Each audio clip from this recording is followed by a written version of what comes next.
So, Brian, what are some tips for maximizing the benefits of solar energy here in Massachusetts? Great question. I think a, a big piece is dictated by site conditions.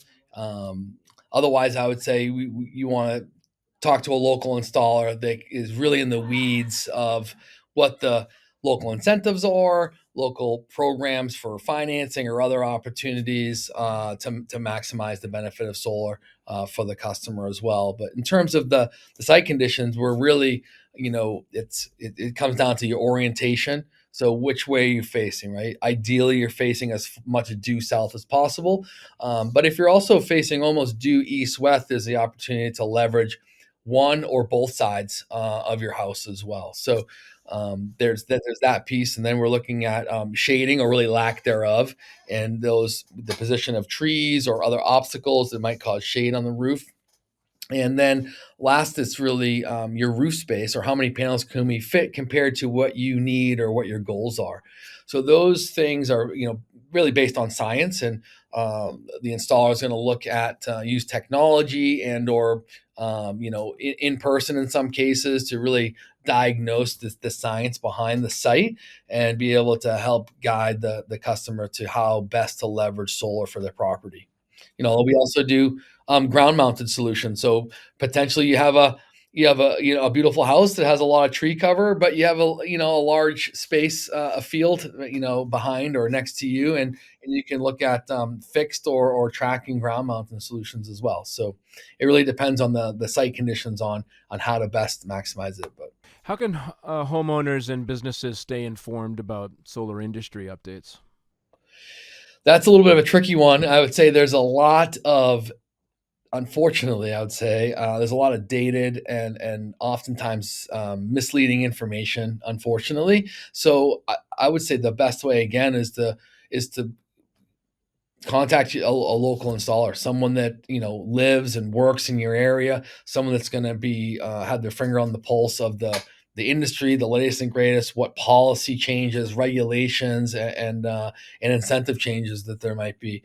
A lot of the larger national or regional companies are looking at a bigger picture, right? They might be working in 50 states or 25 states or 10 states, and they are not necessarily as involved in the local community and what the local state regulations incentives that may be. So I'd say really reaching out to your local installer is going to be the best bet to get the latest and greatest. There is a website called Desire, which has a lot of the incentives. It's a little bit of a plain Jane, stodgy website. It's very kind of data orientated. It usually has fairly up to date information on it, but it can you can find out incentives for basically any energy product on that site as well. And are there any emerging technologies or innovations in solar power that have happened recently or are about to happen in the industry? Well, I wish I could predict the future and had the crystal ball, but I certainly there's certainly been exciting things. I would say more on the technology, the connectivity side. So a lot of that, the interaction with peripherals to make this a complete energy system. So if we're looking at solar power, you have your monitoring where you can view what the system is doing, and often we set up all of our customers with what's called consumption monitoring. They can see what their home is doing as well, and that interaction between the two. And we do a lot of battery storage. That adds another layer to that. So you can see what the solar, home, and battery relationship is based on what the home is doing, how long the battery might last, things like that. And then similarly, we have the smart panels and a lot of smart home connectivity that has been emerging, and I would say only growing more and more robust, and going to have more and more peripherals coming soon as well. Um, EV charging is becoming more and more prevalent, and we see that integrated into these systems as well, where you have if some companies, it's one app that does your solar monitoring, your battery, and your EV charging as well. And there's some smart home peripherals that come with that. Sometimes you have a smart panel that might coalesce all of that information into one place as well. So I think we're going to see a lot more connectivity, a lot more simple, user interface, Right now, it's a lot of monitoring. There's some control depending on what you're doing, and I think we're going to see more and more integrations and more control over time. Can you share any customer success stories? Customers who have switched to solar power. Sure, we have we have thousands of them. I can speak to a specifically a conversation I just had today. A customer, uh, emailed in that they have with their electric bill and said, why do I owe them $300? I haven't paid them all year. And so, looked at the bill and chatted with them, and this is their first year of solar, so they're still understanding how this system works for them and their family at their home. But they had more credits than net metering credits from building up overproduction, right? So throughout this first year, they've basically never had an electric bill. They've just been building up credit, building up credit. So So, they've so seen their solar panels have been producing more electricity than they've used each month. exactly, exactly. And when you do that, you're able to build up credits, and they're real dollar amount credits that live on your electric bill. You can't cash them out in terms of taking a check for them.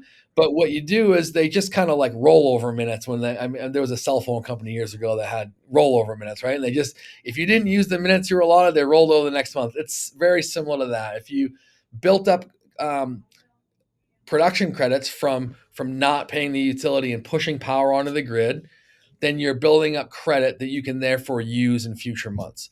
So this customer had a lot. They had over $2,200 in credits, but they receive a bill, and instead of seeing a negative amount, they saw that they owed the utility $300 or thereabouts $300, which was significant in itself, but certainly a lot more than they've been seeing this whole year.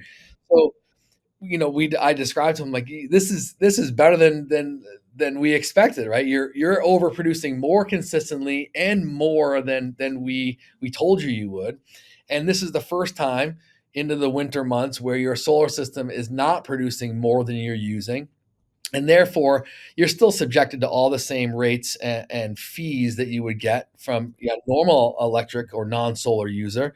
And in this case, you do owe them money, but because you've built up credits, it just debits that amount, that $300 out of your $2,200 in built up credits, and therefore you continue to pay zero. So you still owe them $0. So here, this person thought like, "Oh, now I have to pay money. What's up with Right. this?" But no, it's actually out of that $2,200 that they have saved up, they only have to spend 300 of that to pay their bill this month. Pay this bill. And we see that that's it's common, right? So and it's all modeled for that. We model for this. So the expectation is that generally speaking, your solar system will not cover your need in the winter.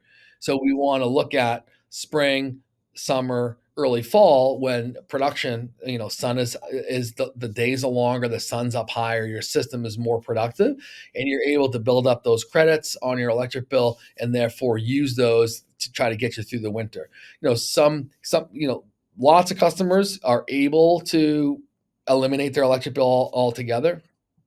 Other customers might only be able to do 80% or 70% or 40%, right? It's all, but the more of your bill you're able to fix, the greater your savings and the better the economics are. But not everyone can eliminate their bill based on those site conditions we talked about earlier, right? Roof space is a big one. If you have a great site, but we can only fit, well, 8 panels on there, well, you might have needed 16.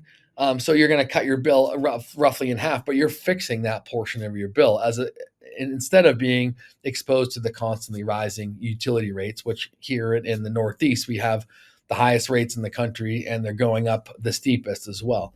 So that was that was great news to deliver to this customer, that you're actually doing better than we thought, and you continue to pay zero, which is great.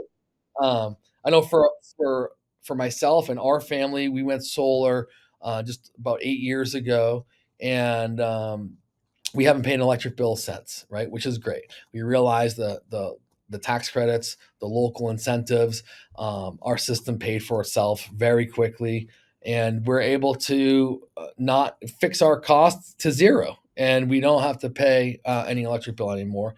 And then we were able to add peripherals to our house, which was our long term plan. We oversized our system slightly, knowing that we're going to eventually do heat pumps. We're going to eventually have an EV.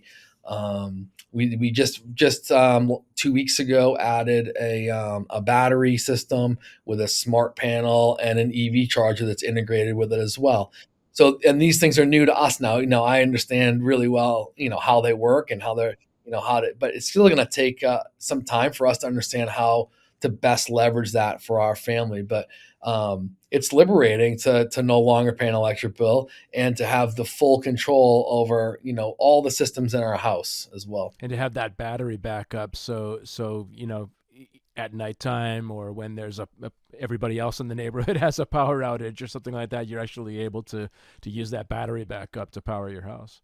Exactly, right? It's just a lot of security, and then creature comfort. So if we do lose power, and we're able to keep our whole home up and operating, so it feels comfortable and secure, and it makes the rest of my family, puts them at ease as well. That we don't necessarily have to worry about that.